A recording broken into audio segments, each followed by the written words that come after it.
الرحیم۔ آج ہم واو کا استعمال سیکھیں گے۔ یہ قرآن پاک کے اندر کئی معنوں میں استعمال ہوتا ہے، یہاں پہ 7 اس کے معنوں میں استعمال بتایا جا رہا ہے۔ واو العطف ہے، کنجنکٹیو ہے، اس کا کام ہے ملانا۔ یہ کس کو ملاتا ہے؟ یہ 2 لفظوں کو ملاتا ہے، 2 جملوں کو ملاتا ہے، یا 2 فکروں کو ملاتا ہے۔ یہاں پہ دیکھیں، جاء زید و عمر، زید اور عمر آئے، ٹھیک ہے، یہ واو ملانے کے لیے ہے، زید اور عمر دونوں آئے، زید اور عمر آئے، تو پہلا کیا ہے؟ ملانے کے لیے آتا ہے۔ دوسرا واو حالیہ ہوتا ہے، سرکمسٹینشل، جیسے ولا تقربوا الصلاۃ وانتم سکارا، اور صلاۃ کے قریب مت جاؤ اس حال میں کہ تم نشے کی حالت میں ہو۔ اب یہاں پہ دیکھیں، اکثر یہ جملوں کے اندر آپ کو واو حالیہ جو ہے انتم نظر آئے گا، ٹھیک ہو گیا؟ کیا نظر آئے گا؟ انتم نظر آئے گا، انتا نظر آئے گا، ہوا نظر آئے گا، وہم نظر آئے گا، وہوا، وہم، وانتا، وانتم اس آپ کو نظر آئے گا۔ یہ پہچان ہے، یہ واو حالیہ ہے۔ اور صلاۃ کے قریب مت جاؤ اس حال میں، ترجمہ کیا دیتا ہے؟ اس حال میں کہ، کیا ترجمہ دے گا؟ اس حال میں کہ، اور یا بعض کا تو جب کہ معنی دیتا ہے، ٹھیک ہے، جیسے ولا تلبسوا الحق بالباطل وتکتموا الحق وانتم تعلمون، اور خلط ملط نہ کرو حق کو باطل کے ساتھ، اور نہ حق کو چھپاؤ جب کہ تم جانتے ہو۔ تو جب کے معنی کے میں بھی آ گیا، اس حال میں کے معنی میں بھی آ گیا، تو پہچان کیا ہے؟ وانتم ہوتا ہے، وانتا ہوتا ہے، وہوا ہوتا ہے، وہم ہوتا ہے، تو یہ واو حالیہ ہے۔ تیسرا واو قسمیہ ہوتا ہے، یہ ہمیشہ شروع میں آتا ہے، اوتھ، سویرنگ اور ایویڈنس، ٹھیک ہو گیا؟ یہ قسم کے لیے بھی آتا ہے، گواہی دینے کے لیے بھی آتا ہے، جیسے والعصر، زمانے کی قسم، ان الانسان لفی خسر، سارے انسان نقصان میں ہیں۔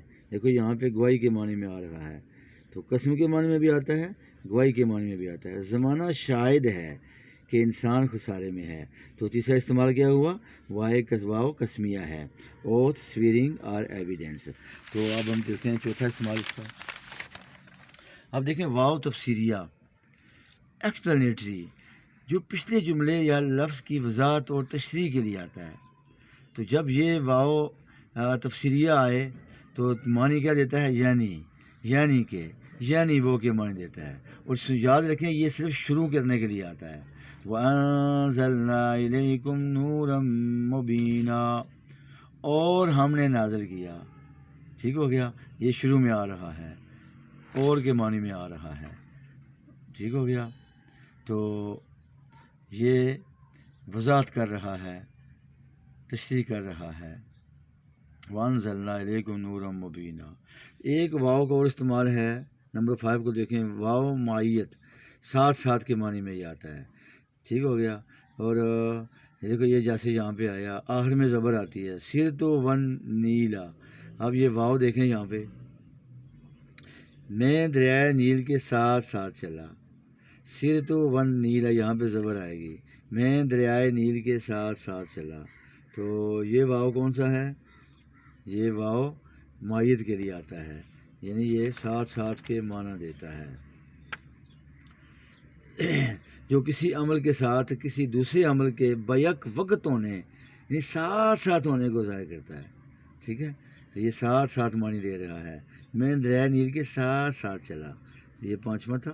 چھٹا استعمال دیکھیں، واو جو ہے یہ آر کے معنی میں بھی آتا ہے، اور، ٹھیک ہے، ضُرِبَتْ عَلَيْهِمُ الذِّلَّةُ أَيْنَمَا ثُقِفُوا إِلَّا بِحَبْلٍ مِّنَ اللَّهِ وَحَبْلٍ مِّنَ النَّاسِ، وہ جہاں کہیں بھی جائیں ان پر ذلت مسلط کر دی گئی ہے، سوائے اس کے کہ انہیں کہیں اللہ کے عہد و پیمان سے یا لوگوں کے عہد و پیمان سے پناہ دی جائے۔ تو یا کے معنی میں بھی واو استعمال ہوتا ہے، واو یا کے معنی میں بھی استعمال ہوتا ہے۔ یہ 6 استعمال ہو گئے۔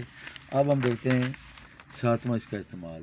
دیکھیں واو استنافیہ بھی ہوتا ہے، واو استنافیہ، جو نئے جملے یا نئے بیان کو آغاز کرتا ہے، ٹھیک ہے جی۔